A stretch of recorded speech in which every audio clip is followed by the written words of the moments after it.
I'm sorry to tell you this, but there's been an accident. You need to get down here right away.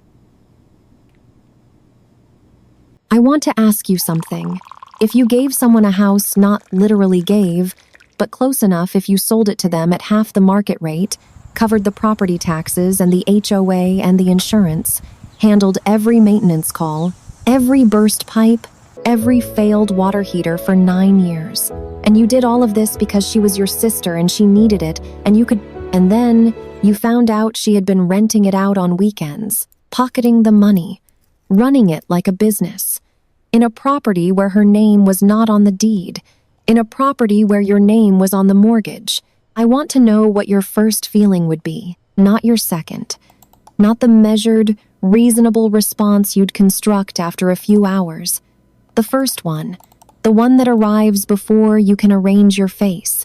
Is it anger? I think most people would say anger. Carol said the first thing she felt was embarrassed, not for her sister, for herself, for the specific flavor of fool she had apparently been. This is her story. Oh, that's wonderful I want to news. tell it carefully, Wait, because hold it on, is are you sure easy about to that? tell it I need you wrong. to stay calm, The but easy there's been a version is complication with the satisfying in a transfer. way that leaves something important out. I'm going to try for the harder version. I'm not sure I'll get there, but I want to try. Carol is 61 years old. She spent 28 years as a high school principal, first as an assistant, then in charge of her own building, eventually running a school of about 800 students in a mid-sized Midwestern city that she has lived in her entire adult life. There is a calendar on her kitchen wall that is 5 years out of date. She keeps it because October has a photograph of a covered bridge in Vermont that she has always meant to visit and never has. Every year she means to go. Every year something else claims the time. She has never replaced the calendar because she would lose the bridge. I mention this because it tells you something about Carol that she would not tell you directly. She is someone who holds on to things that remind her of the version of herself she has not yet been. She is someone who defers. Not out of laziness, she is one of the least lazy people in this story, but out of a specific habit she developed early. The habit of putting the needs of a situation ahead of the wants of herself and calling it virtue. Her sister's name is Patrice. She's 48, 13 years younger than Carol. Patrice has a garden that strangers stop to photograph. She makes hot sauce from scratch and gives it away at Christmas. She has a boyfriend named Derek who works in HVAC and is steady and reliable in all the quiet ways that matter. Congratulations. She is Well warm done. in the way that some Thank people you. are warm genuinely and also strategically, without I knowing knew the you two could are do the it. same. Congratulations, She is Marcus. not a villain. Thanks, I appreciate I want to be that. very clear about that. I know how these stories go, and I know the role she is being cast in as I tell it, and I want to resist that casting for as long as I can. Because the version of this story where Patrice is simply a user and Carol is simply a victim is a version that leaves out the most important thing, which is Carol chose this for 9 years. She chose it consciously, in full knowledge of the math. The property is a 3-bedroom house on the east side of town. Carol bought it 15 years ago as a rental investment when the market was favorable. For the first 6 years, she rented it to a series of tenants. It was fine, unremarkable.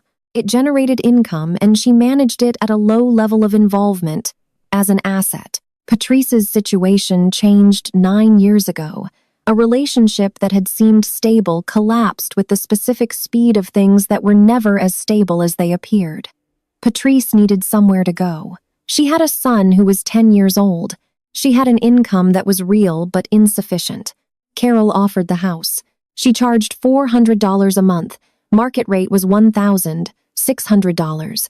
She told herself it was temporary. Patrice told herself the same thing. They did not write either of these things down. 9 years later, Patrice's rent is still $400 a month. Patrice's son Marcus is now 19 and studying graphic design at the community college across town. The relationship that collapsed has been replaced by Derek, who moved in approximately 2 years ago without anyone formally discussing this. Carol continued paying the property taxes, the HOA, the insurance, and responding to every maintenance call. She kept a key on her keyring, a plain silver one with a chip of red nail polish on the bow. Patrice had painted it there years ago so Carol could tell them apart.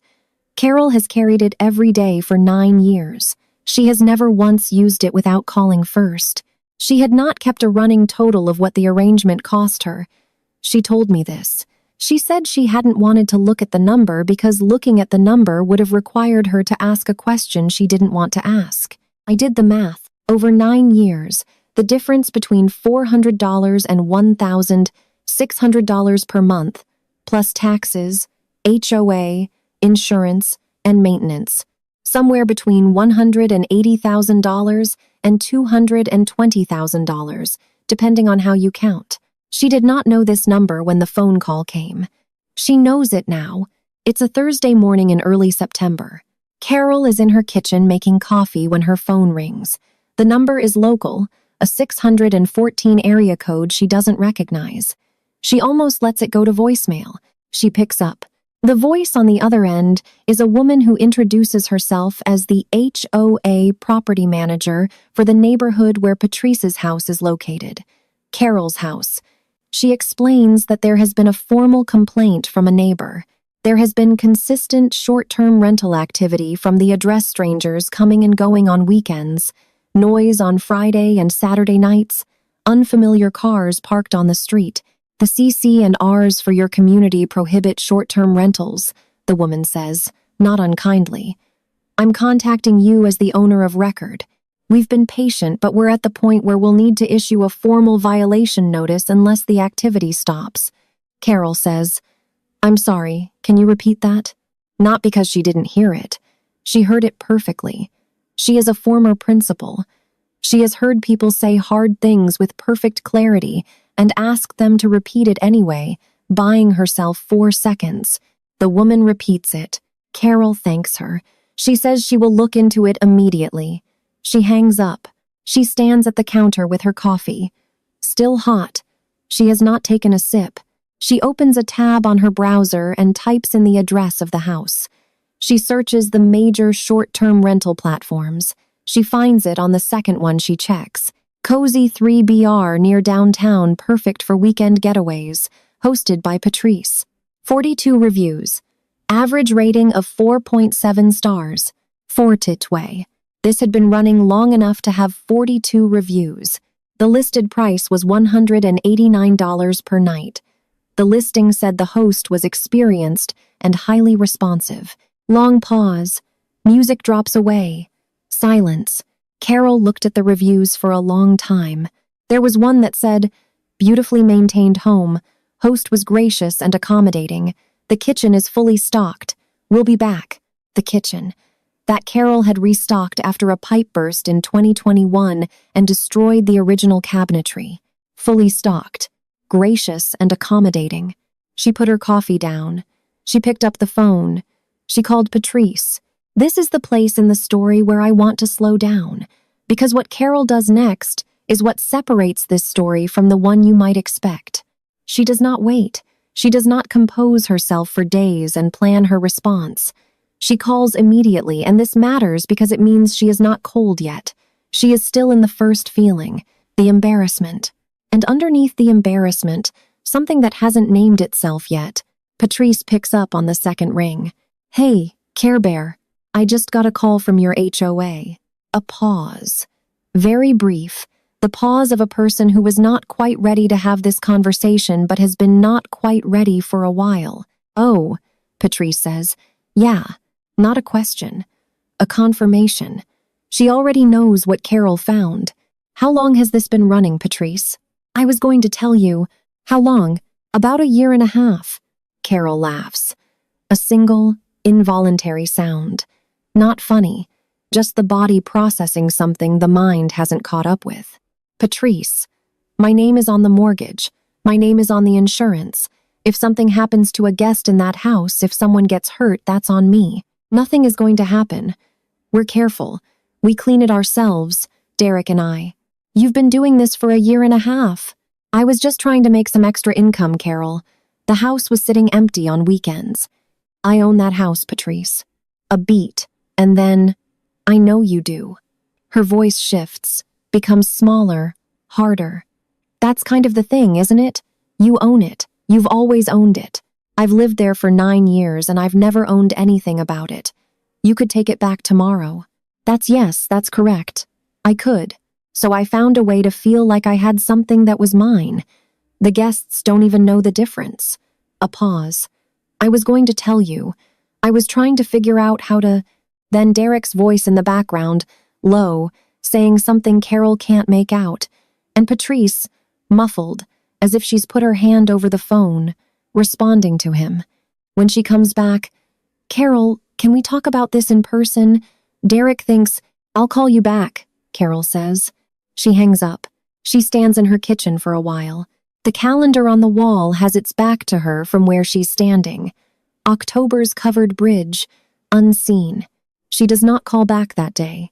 Music returns slower, lower. A third instrument joins and does not resolve with the others. I want to say something about what Patrice said, about owning something, about 9 years in a house and feeling like it was never quite hers. I am not going to dismiss that. I think there is something real in it. I think there is a specific kind of powerlessness in receiving help that is never named, where the arrangement is presented as generosity but functions as a tether, where you cannot fix a doorbell without calling someone else, where the house you live in, the walls your child grew up inside, technically belong to the person who shows up with a key that has a chip of red nail polish on it and always, always calls first. I think Patrice found a way to feel powerful inside a situation that had made her feel small, and I think she was wrong to do it the way she did it, and I think both of those things are true. What is also true is this. She ran 40, 2 rentals without telling her sister. She did not set aside a portion for Carol. She did not mention it. She cleaned the house herself so the evidence would disappear, and when Carol called, her first instinct was to explain herself, not to apologize. A person can be understandable and still be in the wrong. Carol knew all of this, standing in her kitchen. She had spent 28 years in a building full of teenagers, which means she had spent 28 years understanding why people did things and still holding them accountable for the things they did. She was very good at both. She almost never confused one for the other. The next morning, she called her attorney, not to be dramatic, not to make a point, because she needed to understand her options as a property owner, and she had learned long ago that the most important decisions deserve the most accurate information available. Her attorney, a woman named Patricia, which Carol noticed, briefly, without making anything of it, told her the following. She was within her rights to issue a formal notice to vacate. Standard notice in her state was 90 days for a tenant who had been in residence over a year. This was not an eviction. It was a notice of non-renewal. Carol asked, "What about the unauthorized rental activity?" Patricia, the attorney, said, "You could pursue that separately, but if your goal is to resolve the situation, the simplest path is the notice to vacate. It's clean. It's legal. It gives them time." 90 days, Carol said. 90 days, the attorney confirmed. Carol said, "Send the notice." The notice arrived at the house on a Tuesday. Patrice called Carol that evening. The call lasted 11 minutes. Carol did not raise her voice. This is important not because it made her righteous, but because it was simply how she was. She had terminated enough employees over 28 years to know that raising your voice in a hard conversation is almost never about the conversation, and almost always about something else. She had very little something else left in her at that point. Patrice called her cruel. She called her vindictive. She said Carol had always needed to be the one with power, and that this was just her finally admitting it. She said, "This is what you've wanted. An excuse to take it back." Carol said, "I don't need an excuse, Patrice. It's my property. I never needed an excuse." "Then why didn't you do this 9 years ago?" Patrice said. Carol was quiet for a moment. "I don't know," she said. "That's a good question." Patrice hung up. Carol put the phone down. She went outside and stood on her front porch. Her neighbor Helen was across the fence, deadheading dahlias in the dusk. "You okay?" Helen said, without looking up. "I sent my sister a notice to vacate." Helen clipped a dead bloom. She the one in your house? Yes. How long has that been going on? 9 years. Helen clipped another bloom. Well, she said, what are you going to do about the boy? She did not mean it rhetorically. Hold here. Long pause. Music very quiet. The boy was Marcus. Marcus was 19. He was studying graphic design. He had a job at a print shop that he had gotten himself. He texted Carol memes occasionally. He had been 10 years old when he moved into that house. He had not done anything wrong. He had not rented anything out. He had not made a choice that cost Carol anything. He was just the person who had grown up inside the walls of a situation that the adults around him had constructed. Carol was paying his community college tuition, $4,800 per semester. She had been doing this since he enrolled, because she believed in him and because he had asked her directly, not his mother, him with the same directness he apparently brought to applying for jobs, and Carol had said yes on the spot. She thought about pulling the tuition for approximately 3 minutes. Then she called the college's billing department and set up a direct payment arrangement checks from her account, sent directly to the school, with Marcus named as the recipient, not through Patrice, not via a shared account, directly to the institution for the specific purpose of his education. This was not a punishment. This was not a kindness either. Exactly. It was a distinction. Between Marcus and the situation Marcus had been born into, Carol was capable of making that distinction. She had spent 28 years making exactly that distinction every time a student did something wrong, and the question was whether the consequence should also fall on someone who hadn't. She also called Marcus. She told him what was happening. Directly, she did not soften it or minimize it. She told him his mother would need to find somewhere else to live in 90 days, and she hoped he would be okay, and she would continue paying his tuition as long as he was enrolled, and she was sorry that he was caught in the middle of something that had nothing to do with him. There was a very long pause on his end. Then he said, "Did she tell you she was keeping half the Airbnb money in a separate account? She was saving for something. Carol had not known this. She did not say anything. I don't know if that matters," Marcus said. I thought you should know." "It matters," Carol said. "Thank you for telling me." She sat with that for a long time. Her sister saving money in a separate account. Saving for what? For eventually. For the version of her life where she finally had something that was entirely hers. She couldn't find it in herself to be more angry about this than she already was. If anything, and she was surprised by this, she found it almost coherent. She would have wanted the same thing. She just would not have done it the same way. Music. Sustained. Uncertain. Not resolved. The 90 days were not quiet. Patrice called 3 times in the first 2 weeks. Carol answered once, on the second call, because she had made herself a rule. Answer every other one. Not to be managed about it. Just to be fair. Patrice asked if there was anything Carol needed her to say. Carol said, "I need you to take care of the house while you're in it. And I need you and Derek to be out by November 30th. What if I said I was sorry?" Carol thought about this. "I'd believe you," she said. "But it wouldn't change November 30th. Patrice didn't say she was sorry. She said, 'You've always needed to be right.'" "Patrice," Carol said, "I have needed a lot of things in my life. Being right about this is not one of them." She hung up. She drove by the house once in October, not to check on anything. She had no legitimate reason to be there, just to see it. The garden was still immaculate. Patrice's garden, in the yard of Carol's house. There were late dahlias along the fence. The windows were clean. She kept driving. She listed the property with an agent in early October. By mid-November, she had an offer. A couple who wanted to move in before the new year, who planned to repaint the trim and put in a vegetable garden. She accepted the offer. She did not tell Patrice. Patrice left on November 28th, 2 days before the deadline.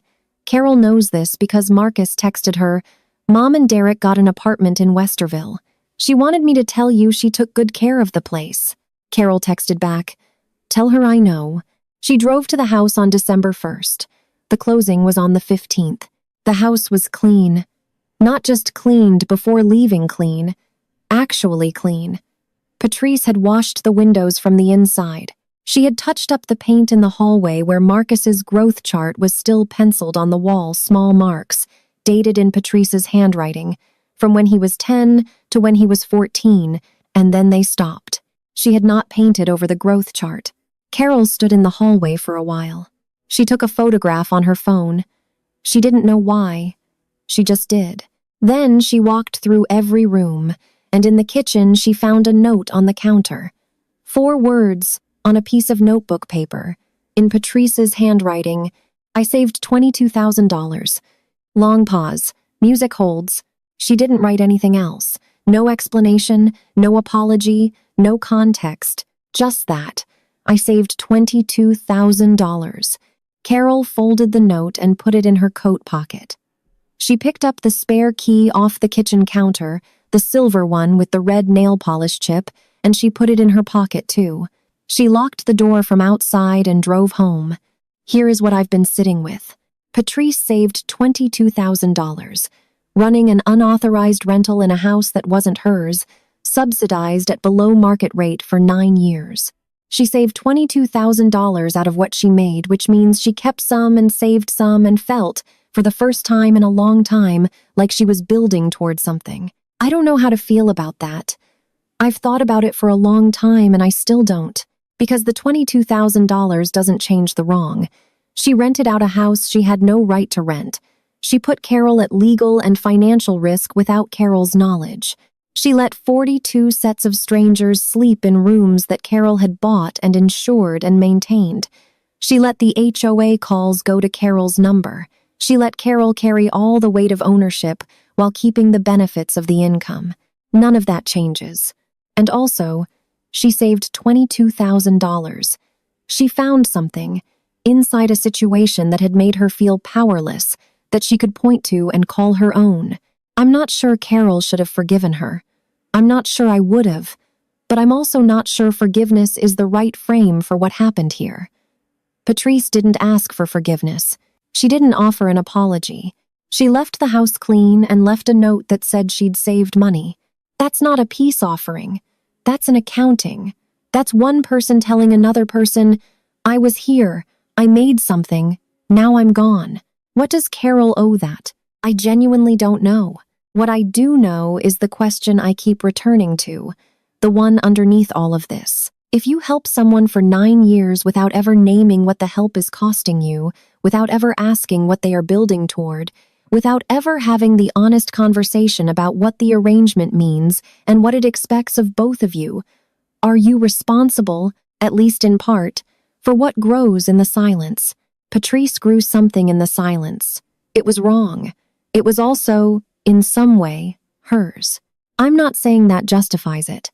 I'm saying Carol had 9 years to have a different conversation. So did Patrice. Neither of them did. And the Airbnb grew in the space where that conversation would have been. I've been told this is a harsh way to look at it. That Carol did everything right. She was generous. She was patient. She gave her sister a home. And I don't disagree. She did all of those things. I just think generosity without honest conversation is not the complete act we sometimes tell ourselves it is. It is half of something. The other half is saying, out loud, what you are giving and what you hope to receive in return. Not money, not repayment. The other half is just honesty. Carol is working on this, she told me. She is learning to name what things cost her before she decides to give them. It is slow. It is uncomfortable. It is, she says, the most useful thing she has done in years. The house closed on December 15th. Carol signed the paperwork at her attorney's office and was given a check that covered the outstanding mortgage and left her with a net of about $140,000 money she is putting into a fund she has named, in her phone, simply, Vermont, the covered bridge. She is going in April. Marcus graduated from community college in May. Carol attended the ceremony. She sat in the bleachers with other families, none of whom knew her, and she watched him walk across the stage in a black gown that was slightly too short for him because he'd grown again. He found her in the crowd afterward. He shook her hand, then hugged her. He smelled like the same soap he'd used since he was a teenager, which she somehow recognized. He said, "Thank you for coming," she said. "I wouldn't have missed it." Patrice was there too, across the gymnasium floor. Carol saw her. They made brief eye contact. Patrice lifted her hand. Not a wave, just a small acknowledgement. Carol did the same. They did not speak. I want to be careful about what I call this. It is not forgiveness. It is not estrangement. It is not the clean resolution that stories in this genre tend toward, where someone learns a lesson and extends a hand and something is healed. It is two sisters who have arrived at an honest distance, a distance that acknowledges what the other person is without pretending to be closer than they are. It is possible that this distance will eventually close slowly, imperfectly, on terms neither of them has fully agreed to yet. It is also possible it won't. Carol does not know. She told me, "I spent 9 years closer to her than was honest. I'd rather have the distance than the pretense." She also told me she still has the key, the silver one with the chip of red nail polish. She took it off her key ring the week after the house closed. She put it in a small dish on her kitchen windowsill, the same windowsill where she had kept a calendar for 5 years so she wouldn't lose the bridge. She hasn't thrown it away. She doesn't know if she will. I asked her why she kept it. She thought about it for a moment. Then she said, "Because it had her work on it. She painted that polish herself. I don't want to throw away the thing she made just because of what happened around it." Pause. Very long. Music holds. There is a question I'd like to leave you with, not about money, not about property or systems of consequence, or what counts as fair. A simpler one. Is there something you have been giving someone time, access, patience, a house at half price that you have never once named out loud? Something you've been giving in the hope that the giving would communicate something that you've never actually said? And if you named it, if you said it out loud, clearly, to the person who receives it, what do you think they would say back? I think about Carol's 9 years.